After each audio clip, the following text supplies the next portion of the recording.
In this video we're going to do another few examples of cylinders and spheres.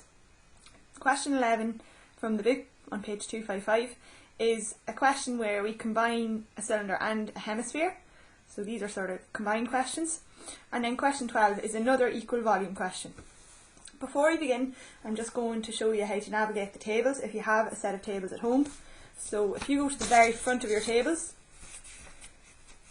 the contents page, it will give you a list of topics. Okay, so you're looking for surface area and volume, which is page 10, and this is what will come up. Okay, so they've given us A, which represents the curved surface area, and V, which represents the volume in each solid.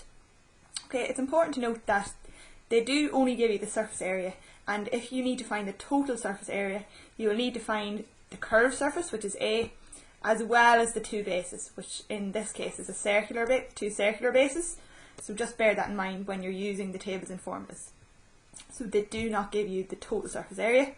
And notice here that they don't give you the area of a hemisphere or the volume of a hemisphere. They just give you the sphere. To find a hemisphere, we all know that a hemisphere is half of a sphere, so we just half both of these formulas. So just to get started here, we're looking to find the volume of this container. Now the container is made up of a cylinder, as you can see, and a hemisphere. So what I would actually recommend you do is do a little sketch of both. So I'm going to start off by finding the volume of the cylinder. So just a little sketch, cylinder. And if we look here, the total height of the container is 15 centimeters. Now if we notice there, the radius of the hemisphere is 3 centimeters. Which means if we want to find the height of the cylinder, we just take away, because this will also be a radius here, so we just take away 3 centimeters from 15, and so the height of the cylinder is 12 centimeters, and the radius is 3.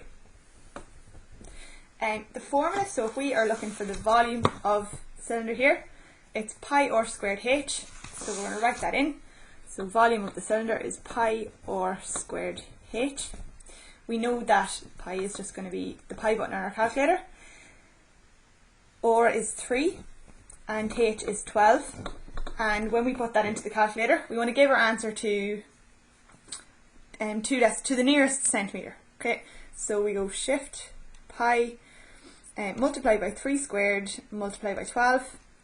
So that's 108 pi, so we can leave it, if the question asks for our answer in terms of pi, we can just leave it like that, or if we want to give it to the nearest centimetre, that's going to be 339 centimetres, and because it's volume, it's centimetres cubed. Okay, now we're going to find the volume of the hemisphere. So if we look in our tables, volume of a sphere is 4 over 3 pi r cubed. So half of that is going to be 2 over 3 pi r cubed. We know that r is equal to 3, and that's cubed. We're going to put that into our calculator. So fraction, 2 over 3 multiplied by pi multiplied by 3 to the power of 3. So if you can see that. And in terms of pi, it will be 18 pi, and to the nearest centimetre, it is, if we hit the S to D button, it's actually going to be 57 centimetres cubed. So the total volume of that shape, we're going to add both of these together. So 339 plus 57. And when we do that, we're going to get 396 centimetres cubed. So that container is 396 centimetres cubed. Next up, we're going to look at another equal volumes question. So as you can see here, we have two shapes. We have a cylinder and we have a sphere. And it tells us that they both have equal volumes, and the only piece of information they gave us was that the height of the cylinder is equal to 12 centimetres and the radius of the sphere is 8 centimetres. So what we're going to do first is we're going to write down the formula for volume of a cylinder, which from the previous question is pi r squared h. So the volume of the cylinder is actually equal to the volume of the sphere. And the volume of the sphere formula is 4 over 3 pi r cubed. And that's from the tables. So the volume of the cylinder, pi r squared h, is equal to the volume of the sphere, which is 4 over 3 pi r cubed. Okay. Next we're going to fill in all the information that we're given. So we've been given that the height of the cylinder is, we don't know what r, the radius of the cylinder is, so we just leave it as r. We know that the height of the cylinder is 12. And then that's equal to 4 over 3 times pi times the radius of the sphere, which is 8, and that's cubed.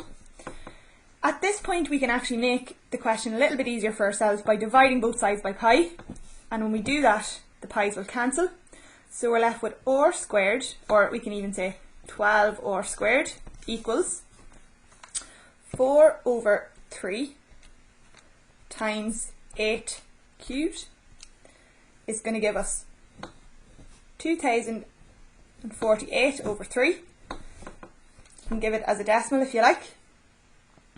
And at this point then we want to isolate r. We want to get r on its own. So we're going to divide both sides by 12. So r squared is equal to 2048 over 3. And we're going to divide that by 12. Okay, so we're just going to divide our answer there by 12 on our calculator. And so r squared is equal to 512 over 9.